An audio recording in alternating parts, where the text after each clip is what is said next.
I also like don't want to have to be compromised by having to do something that I don't want to do or I don't believe in or I'm not supposed to be doing. How can we realize our mission and the reason why we came to this planet? How can we get clarity on that if we don't yet have that? And then from there, how can we create that in a way that feels good and make any tweaks or changes that need to be made along the way? And yeah, continue to grow. Are you ready for a show that actually shifts you with real, raw, honest conversations about what it takes to become the most embodied version of yourself? And are you ready to remember that the world really does need your medicine? This is the podcast to awaken that. I can hear a calling. Because we all feel our higher self pulling us to our next expansion. But the only way to really get there is by sharing our stories together. So welcome to the World Needs Your Medicine podcast. This is the place where we can have real conversations about the things that have worked for us, the lessons we've learned, the hard struggles along the way, and the things that have shifted us into the versions of ourselves we are now. Here on the show, you'll hear from some of the most incredible guests that have transformed their lives using the exact tools they talk about and offer inside each episode. I'm so honored to share this with you, and I can't wait to dive deeper, because when you see the power of what others have created, you believe you can create it too. And that's all we are really trying to remember, because the world really does need our medicine, and it starts by finding it within yourself. I'm Lauren Eliz Love, and let's dive into the show. Thanks for being here.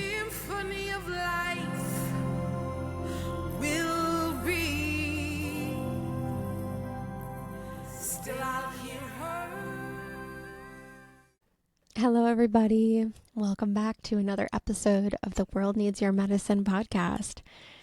I just first want to say thank you for being a listener on the show. It's been so special for me to have conversations with women who inspire me. I feel like I'm learning so much in all of these episodes, and the beautiful dialogues I get to have, they just lift my spirit so much. So I really hope that you've been feeling that elevation as well in your own life. Today's episode will be no different. But before we dive in, I want to just take a minute to share my heart with you about what's been moving through my world of inner reflection. I've been tending to my land recently, and my spiritual practices, while they used to look like, me waking up in the morning and pulling oracle cards and lighting a candle and meditating and journaling. Now I'm watering my plants and I'm weeding and I'm sitting out in nature and recording my content, and it feels so beautiful. It's interesting because I'm about to start this new somatic school, and one of the things I read recently in the manual study that I've been doing, and you may have heard this before, people who have trauma, their nervous systems respond just like animals that are in captivity, and animals in nature don't respond that way. Getting out in nature is like our nervous systems are so intrinsically connected to nature. It's insane. And so I really just want to encourage you to find nature. Like, please go hug a tree, go touch grass, go put your feet on the earth.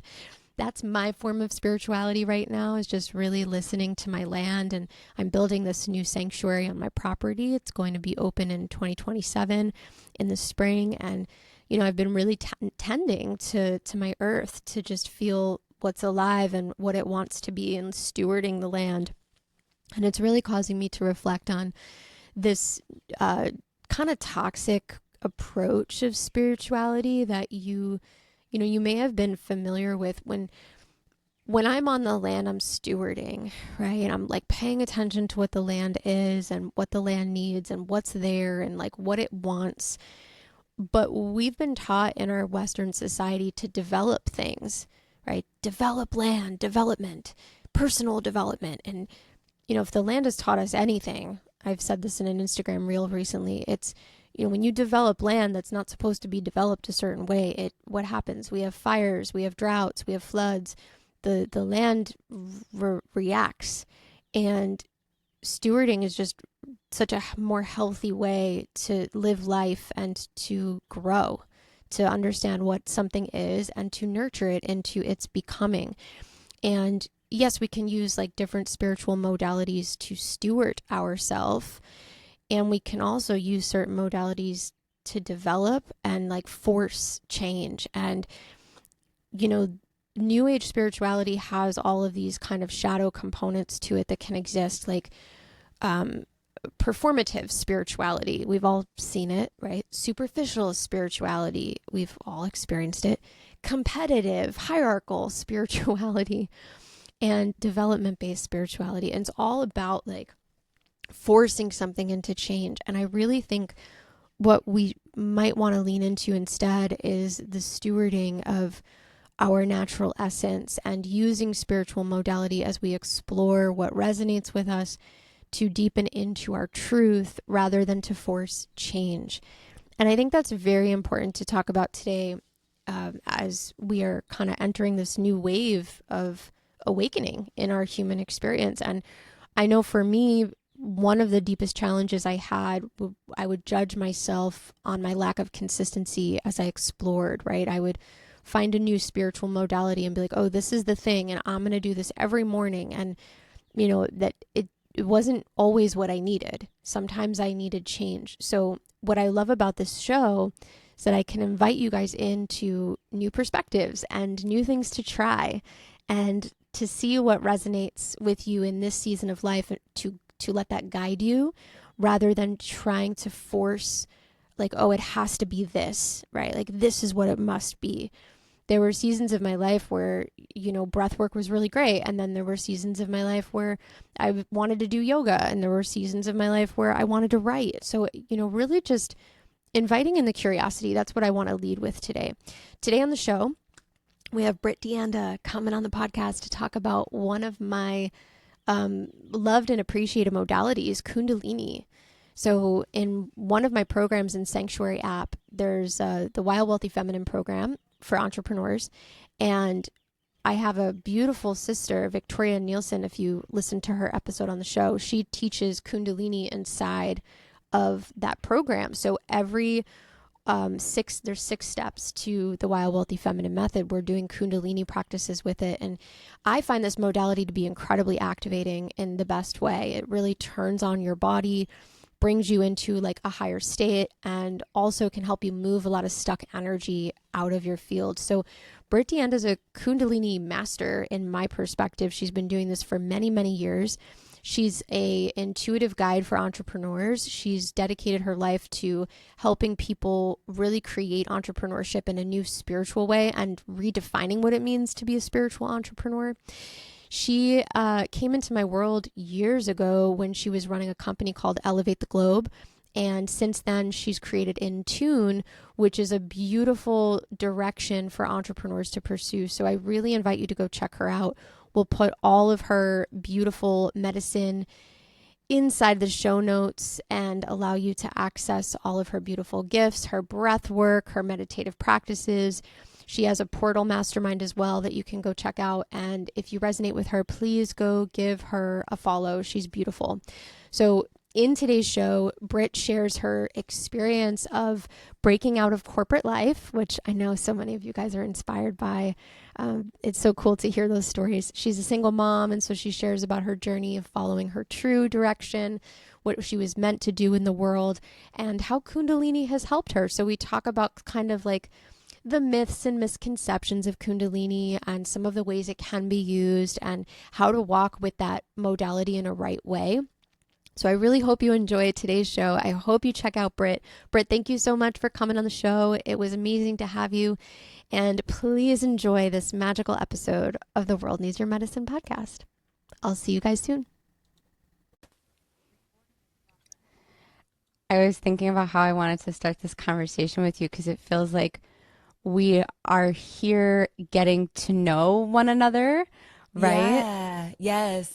But also, like, you have so much wisdom in the world of Kundalini and entrepreneurship as a spiritual path and motherhood. So I'm just like, where are we going to go today?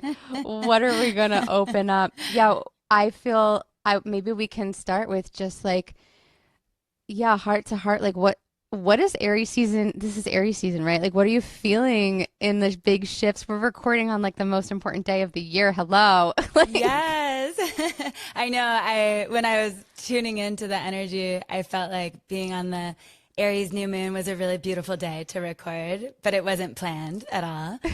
I know. It was planned by the universe, but I didn't realize it till last week. So. Yeah. Well, thank you.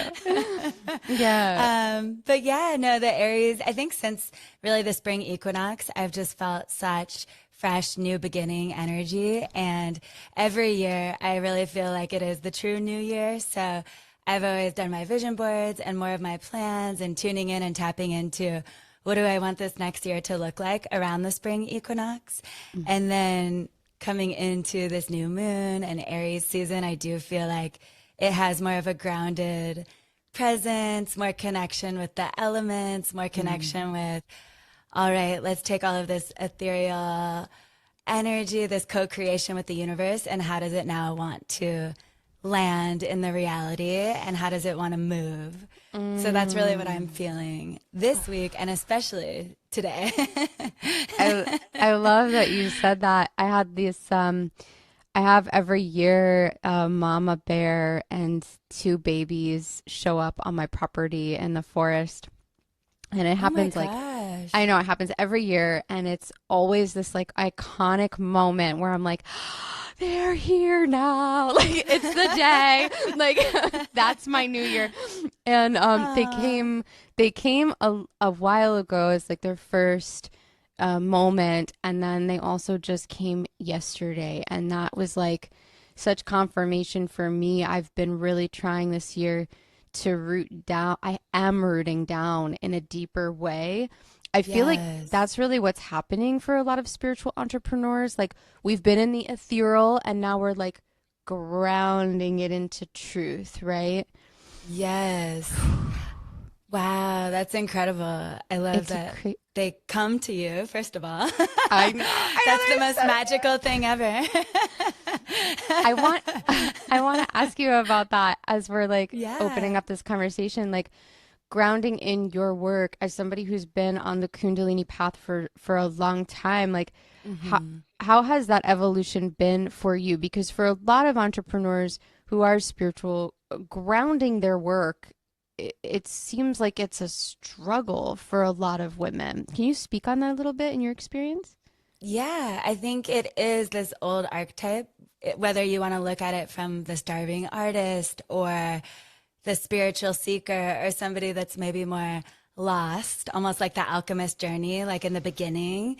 And I think it is sometimes those beginning stages of when you're opening your crown chakra, or even further along the path when you tend to have these bigger awakenings and you tap into more connection or your gifts in different ways, and you're just so deeply connected to the divine, to source, to the ethereal, to these unseen realms that typically we access through, you know, the higher chakras. And just in this state, when we think of our mind state, it's this higher consciousness state that's beautiful and incredible and so necessary and such a big part of the path. But then I think what happens sometimes is it's so fun there, and there's just so much to explore that sometimes our energy can be overactive or imbalanced there. And also there is just this practice and the energy of then taking that and moving it down through the body, working with it and taking all of that beautiful energy and that connection and anything from messages to downloads to new perspectives and perceptions and feelings that you've gained. And what does that look like now to live that, to be that, to embody that? What does that look like for it to actualize in your life and to now be a part of your days, a part of your weeks, a part of your months, a part of who you are and the actions that you're taking to ground it here? Thank you. That's so well put. Was that something that came easy for you in the beginning stages of your spiritual path? Like, I don't know much about, I think you were Yeah. in a journey of co-creating for Elevate the Globe at one point, if I remember. Yeah, and Yeah. so you've been on this, you're like an OG to the spiritual conscious entrepreneur path. So, yeah, maybe if you could share a little bit about what some of the things were that you navigated in the beginning, those struggles, and how you bridged to where you are today. I would love to hear more. Yeah, absolutely. So I was in corporate, and you and I were talking that you also worked in news, didn't you Yeah. say? Yep. Yes. We did. That I remember about your path. Yeah. I'm like, oh man, geez Louise. So wild. But I do think it's helpful to know that media and how just media works. So I did the corporate thing. I, worked in advertising, worked in marketing. It was really helpful. And in hindsight, I know now exactly why I did that. Same. Right? It's Mm-hmm. like, why was I there at the time? But now it's like, of course we were there. Right? Mm-hmm. So that was a big part of just untangling out of the overly masculine energies, just more of a corporate structure, just doing things based on what other people told me to do or what society expected. Breaking free of that was part universe, part me. I did a lot of action. But yeah, I was pretty OG. I did Marie Forleo's B School back in I want to say maybe like 2013 or 2014. It was a long time ago. Yeah, I was doing Gabby Bernstein's Spirit Junkie Masterclass back then. I had been working with celebrities, like doing their social media and presence, and working with people like Lauren Conrad and doing their blogs, right? So I saw, oh, she's talking about her life, what she loves to do, her lifestyle that she's just living anyways, and look at what a beautiful community she's creating. Look at how she's working with brands and helping to grow beautiful communities and bringing in income for herself and spreading her messages. So there was a lot of different components, right? Yeah, I'm laughing because it was like the same for me where I was watching Lauren Everts of the Skinny Confidential who was doing that, Oh, right? But yes. it was same at the time where I was like, oh, she's just living her life and making money doing that. Like how I want to do Right? that. Yeah. So Like funny. that seems much more fun than what I'm doing right now. Yeah, for sure.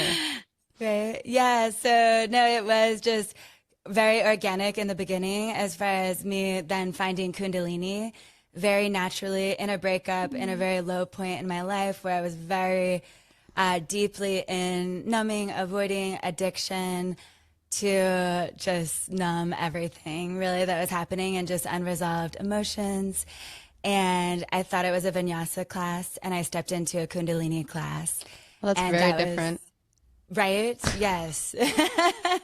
At No like a very warning. corporate gym too, Wow, wow. So that like popped up out of nowhere in your life. Wow. And you did you have context for Yeah. Kundalini at the time, or you just were like, here it is. What is Zero. this? Yes. Had no idea. Oh, wow. Yeah. I mean, I definitely had always been into spirituality. I don't know if you were like this just as a kid, like Chicken Soup for the Teenage Soul. I was a big reader. I was very connected, in that way. Wait, hold on. We have very weird similarities, like so much. What is your astrology sign? What is your sun and moon and So rising? I'm a Cancer sun and Libra moon, and then Capricorn rising. What about you? Okay, I'm a Capricorn sun, I'm a Taurus moon, and I'm a Leo rising. Okay. So yeah, I don't know I why we're love just like that. so many like weird little similarities. I had my first experience with Kundalini yoga was same. I walked into a yoga class and I thought it was a vinyasa class and it was like this whole other experience and I'm like, what am I doing with my hands? And I'm breathing weird. Like, what is this? So wild. Okay, keep That going. The is story is so good. crazy. That is crazy. I was going to ask you if you had even tried Kundalini because Yeah, of course. I didn't know. So funny. So yeah, so that was like those timelines were happening very simultaneously, basically with like my work and then the personal. And so I just kept going back to that class. I had a huge emotional release. I started feeling way different. My teacher gave me the addiction meditation to do as a home practice for 40 days. So I started doing that. Yes, it was insane, beautiful, like absolutely life-changing, miraculous. I went to Costa Rica with that same teacher on a Kundalini retreat, and then had all these just huge epiphanies, and then signed up for teacher training. And then I did my teacher training shortly after for 9 months with Guru Singh at Yoga West in Los Angeles. And that was really, as I started sharing it on social media. So I was just sharing it with quotes and just little things that I was doing with my transformation, because I was just kind of getting into that world of what does this look like to start my own thing. And I started like a fashion blog, which is so hilarious. I was just kind of playing with different things, and then we would, just create events and create things around my Kundalini and juice cleanses and things like that. And yeah, that was kind of the first beginning stages, but then kind of fast forward, ended up creating an online course, and that was started in 2015. 2016, I gave birth to my oldest daughter, who's about to turn 10 in 2016. Oh my gosh.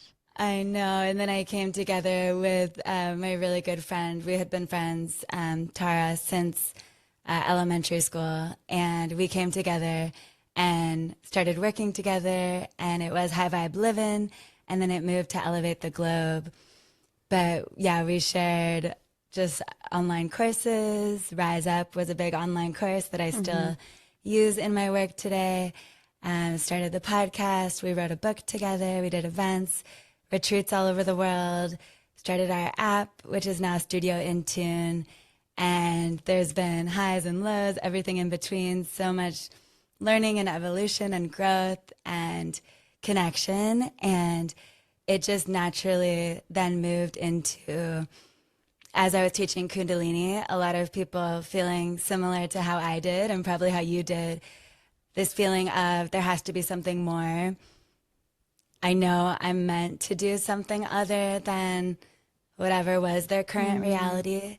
And then all of the questions of, how are you doing this? Like, how did you create an online course? How are you doing a podcast? How did you start events and retreats? And that kicked off our first 3-month mastermind. And that was really the energy that has now turned into working with a lot of spiritual entrepreneurs and my mastermind. And what I really love to do most is really connecting, community, being in community together, and being friends with people like you and people that are like doing similar things and doing incredible things in the world, and helping other women that have those missions to do that as well. Yeah, it's beautiful to watch the way in which you hold all of these different facets, right? Like the component of being a very spiritual woman, the component of being a mother, the component of being dedicated to prosperity path in life, and also like high vibe living. Like I see that so deeply in all of your brands today, and like the essence of how you express. And, I think there are like a few questions I would really love to circle into that I feel like our community would really benefit from hearing your wisdom on. I think first and foremost, like you, much like me, I think had this kind of big rupture of life that propelled you into the falling apart to build something. It's like God, I think, chooses people to have those experiences, to like fractal out the psyche a bit and question your identity and deconstruct your belief systems and build you into this version of, where we are today, where you're like holding space for all these people. And there are people out there who will first maybe have those ruptures and just keep living the same way, right? Yes. And then also people who never have the rupture and just say, but like, I want something bigger, and I want to do all those things that I see Britt doing, and like, I want to create that for myself. So I guess,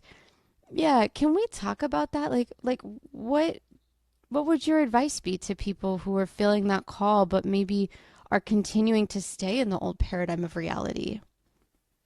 Absolutely. Yeah. I think it is one, just awareness. So that's why one of the reasons I love Kundalini so much is it does dissolve old patterns. Like when you look at all of the lineage of yogas, that's really one of the biggest qualities, I would say, and characteristics of it is it helps dissolve old identities, old patterns, old energies, and just having that awareness, because it helps you have the higher awareness of, hey, like I'm in a human body.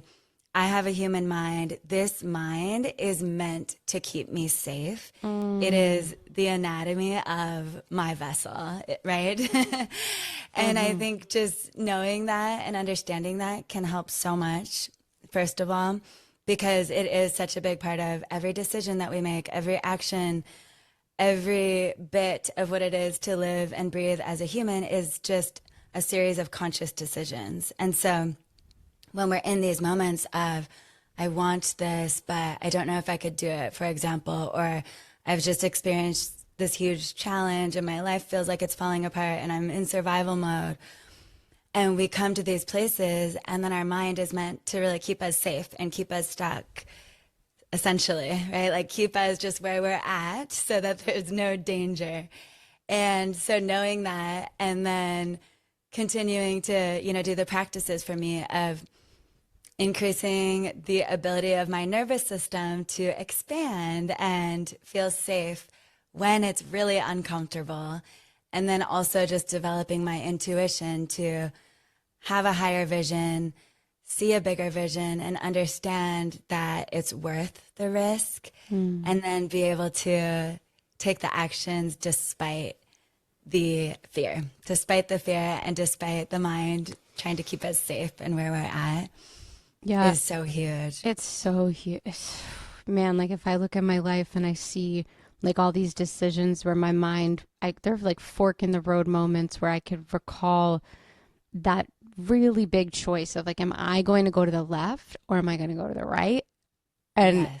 I remember, for a lot of those times in my life, there were repetitive devotional practices that I was doing. And so it wasn't always Kundalini. Sometimes it was like, I remember when I was younger, I was training for a half marathon and the repetition of that, left to right movement in my body was doing something to my brain and like recalibrating my perspective and my empowerment. And I think the reason that I really love Kundalini specifically is because it's that combination of breath, movement, and consciousness, right? That's really every practice that you're doing.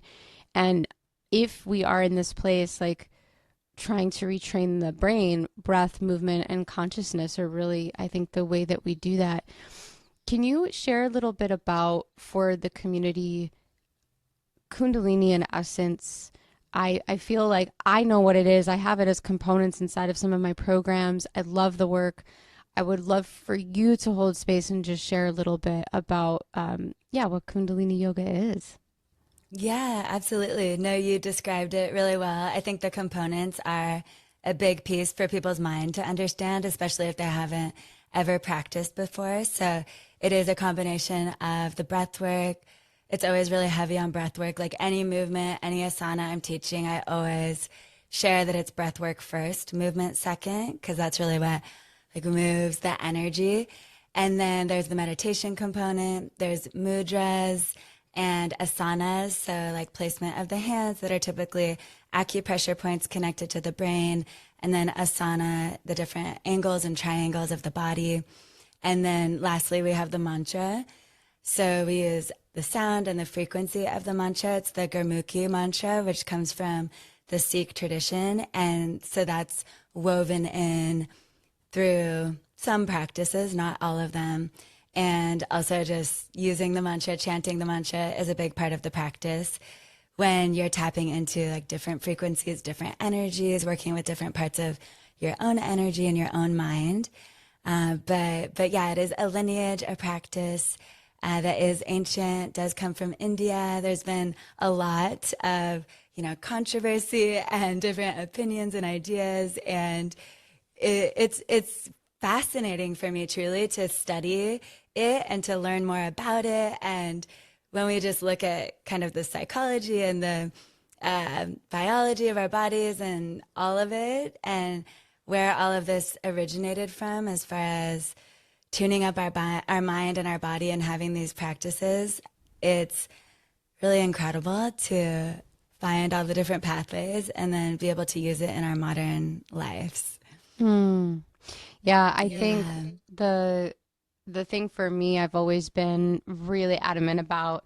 I mean, my husband always jokes, he's like, you would be a perfect candidate for a cult. Because I've watched like the Wild Wild West or Wild Wild Country. If you remember that one, it was like this. No, yeah, I need to watch that. Yeah. Oh my God, it's so good. It's like one of the best. But, you know, you watch it in the beginning and you're like, this is magical. Like everybody's on this commune and they're all feeding each other and they're dancing and everyone's happy. I totally like sign me up.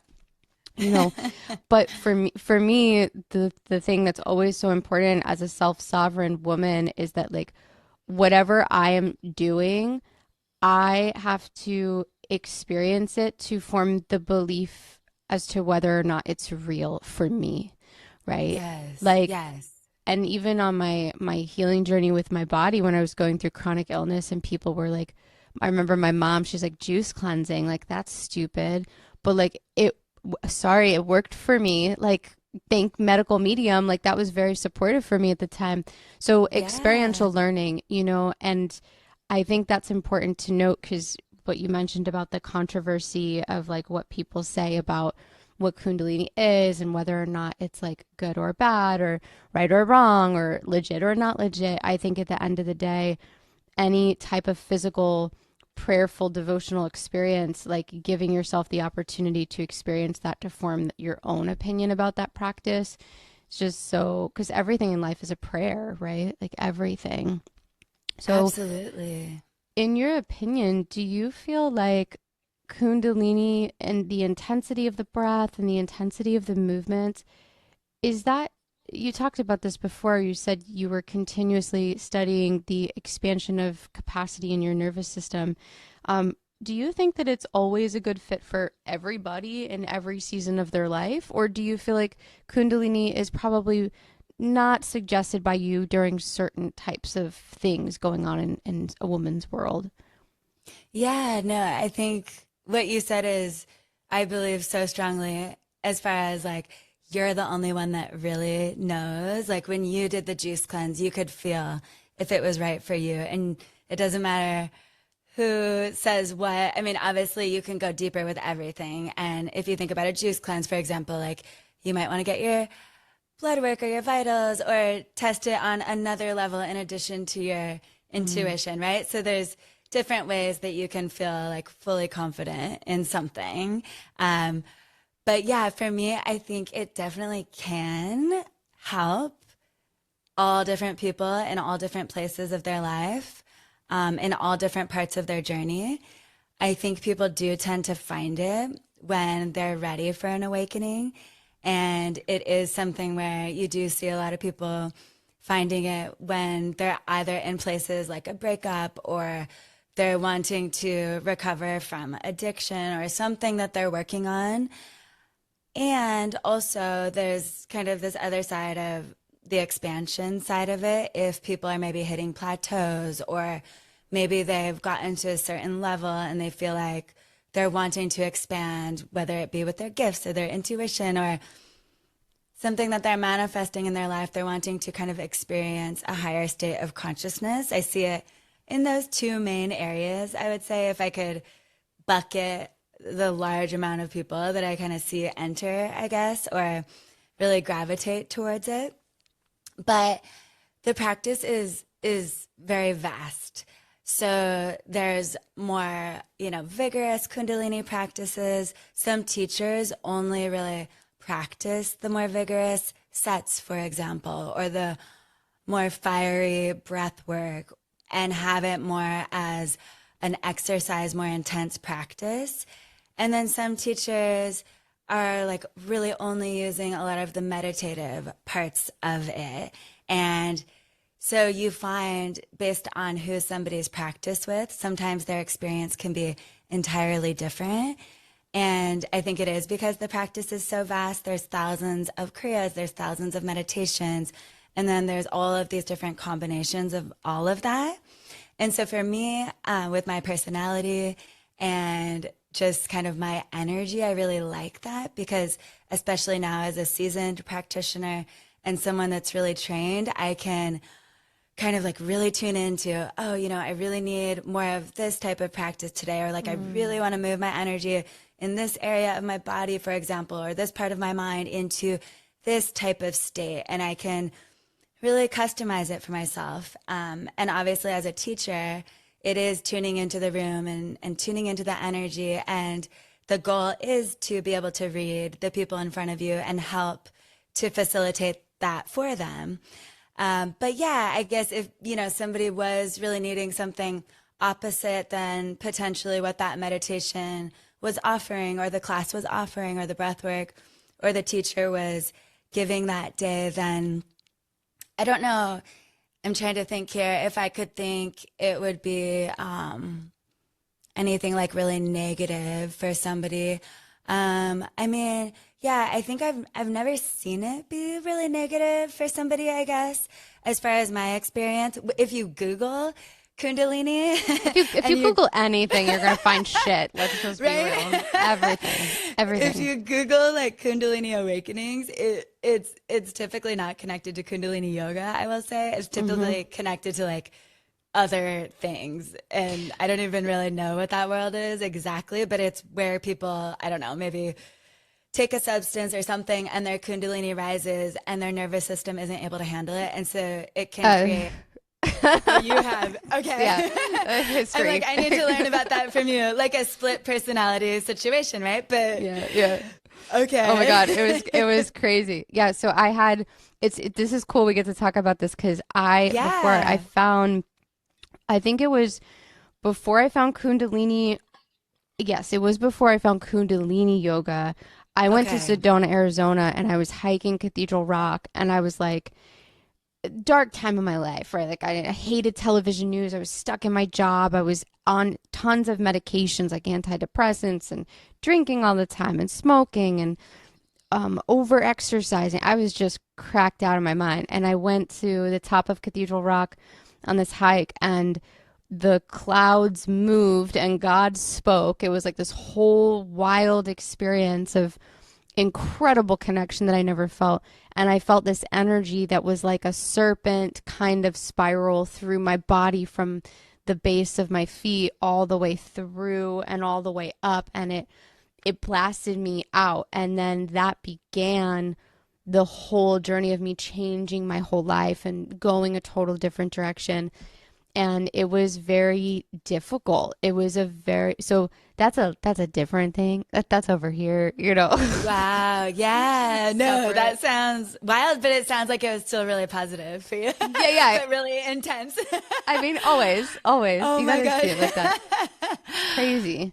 Wow. But those higher states of consciousness are like so important to touch on. But I also think just maybe I'm asking that question of like safety because in my experience working in the realm of ayahuasca, I know there are a lot of people who kind of get addicted to the disconnect and this, like we talked about in the beginning, right? That spiritual place, like woo in the fairy clouds, and they have a hard time integrating. But you've done that so well. Like when I see you, like businesswoman and spiritual, like you hold both sides of the spectrum with such beauty. Like how do you? That's such an open-ended question, but like how do you do that? How do you hold both?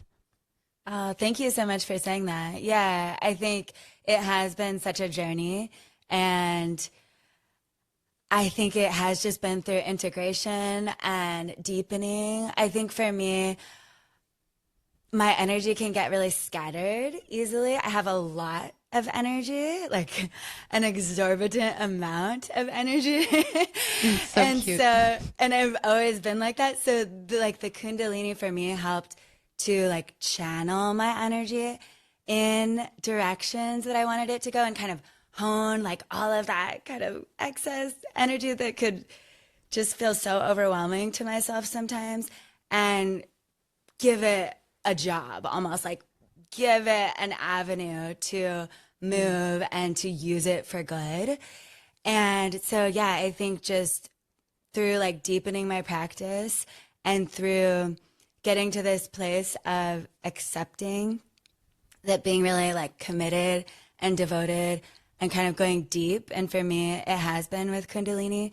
And that's just kind of continued to give me a deeper experience of myself, but just kind of going really deep with my practice with myself versus kind of going in 100 directions has really helped me to have more of an integration, helped me to have more wisdom, helped me to move through the different chapters of my life. And I think really step into the one I'm in now. I turned 40 last year. I'm a mom of 2 now.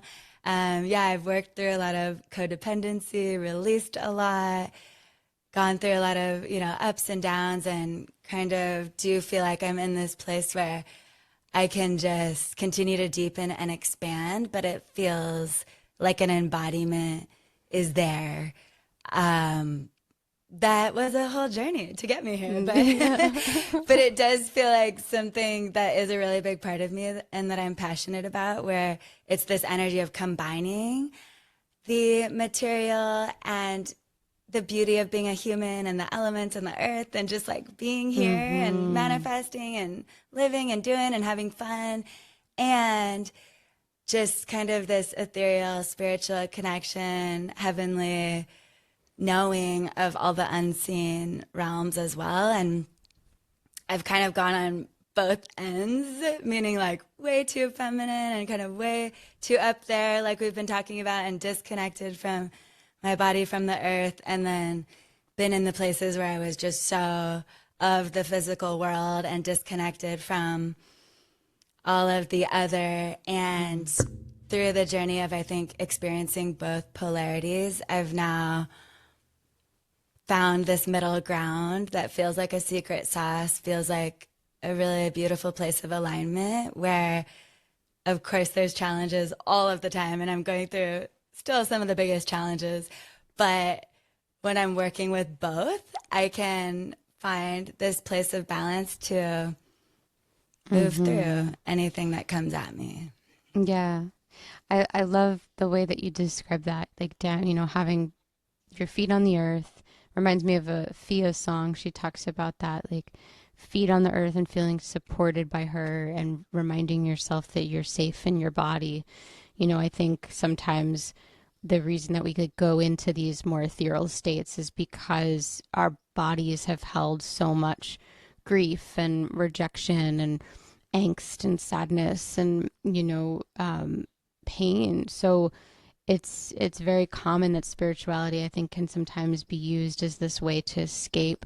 But in the work that you do, the spiritual practices that you speak about and how you share them, there is such a grounded presence to them. You even, you speak a lot about this too, Kundalini practices for abundance and for like opening up the wealth codes.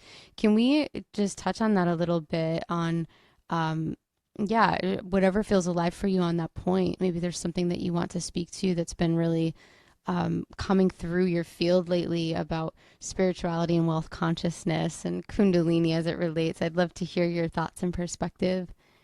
Yeah, absolutely. So kind of a big part of what I shared with my journey is when I was in corporate, I did start to manifest a lot of money, and I was always into manifestation before that. So I watched The Secret. My uncle actually had a friend that was in The Secret. He was the dude that had the picture of his home on the vision board, and then he like had it in boxes or something, and he opened it up and it was there. That was my uncle's friend. And so I thought it was the coolest thing in the world because my uncle was really cool, like Buddhist, would, walk on coals and bungee jump. He was like the wild card in our family, like the fun, crazy uncle. Oh my God. And I always looked up to him, and he was like, my friend's in this book. Like, here's this book, check it out. And then I watched the movie of it. So I was, practicing manifestation. So I started manifesting all these cool things and all of these material things that I thought I wanted. I had a little notification, sorry. Okay. And then it didn't feel good. It didn't feel good. But as I've been through this journey, I know that there's certain components of wealth and having freedom and being able to fully experience life, and a huge exchange that we have here is through money. It allows us so much freedom. It allows us to be so resourced to support and create and serve and help and give back and grow. And so I guess for me, my journey has been, okay, I can see how I can make a lot of money doing something that I hate, promoting things that I don't care about, that I don't believe in, literally Taco Bell commercials and like casinos. I kid you not. I was selling Oh my God. when I was in ad sales. So I'm like, okay, if I can, do that well financially doing this, like there has to be a way that I could spread love and light and help people feel better and work with their mental health and their bodies and connect to spirituality and their missions, and also be very well resourced and live a really incredible life. And so it's just been this journey of, okay, what does that look like? What does that feel like? And how, as we evolve and how, as I evolve on my pathway, does it work in the most aligned way for me?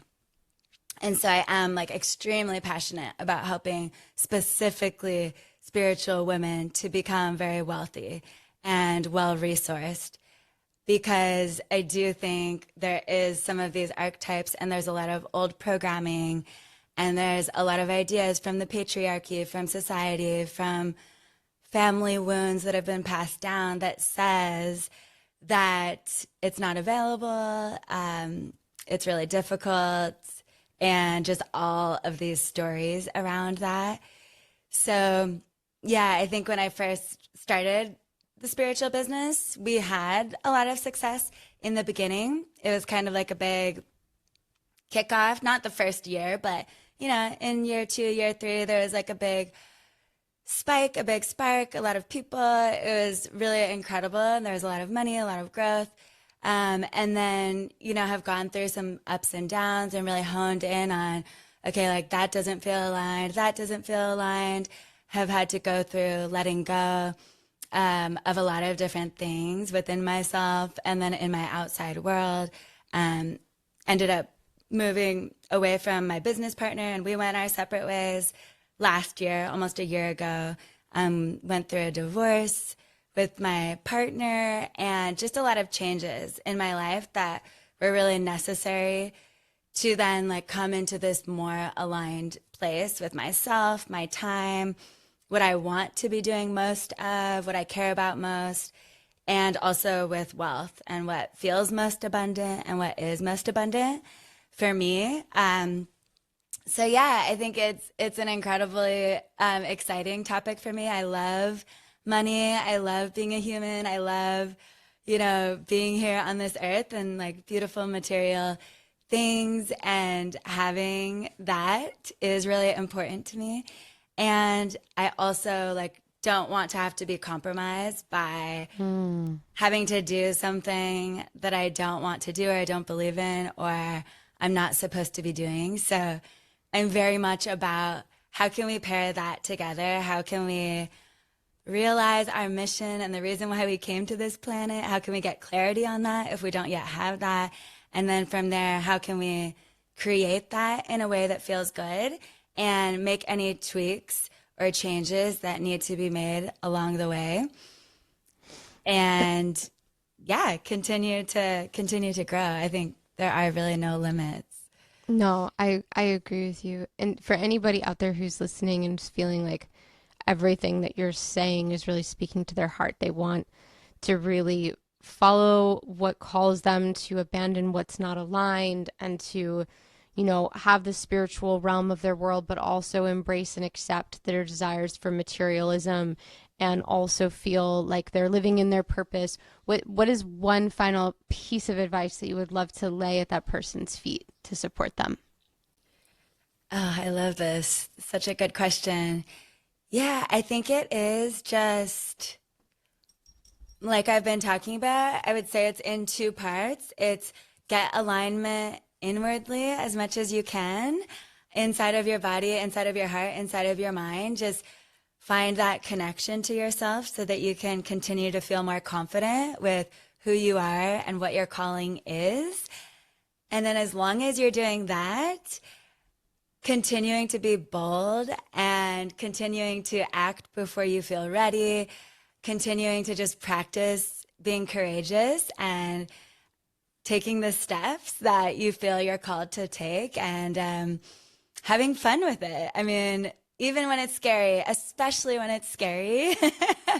And I don't know if that ever goes away, truly. I don't know if, you ever get to this place where nothing is scary. And I don't know if I would really want to be there. I think it can be so fun to be getting to this next level or doing something that feels scary and exciting and is outside of your comfort zone.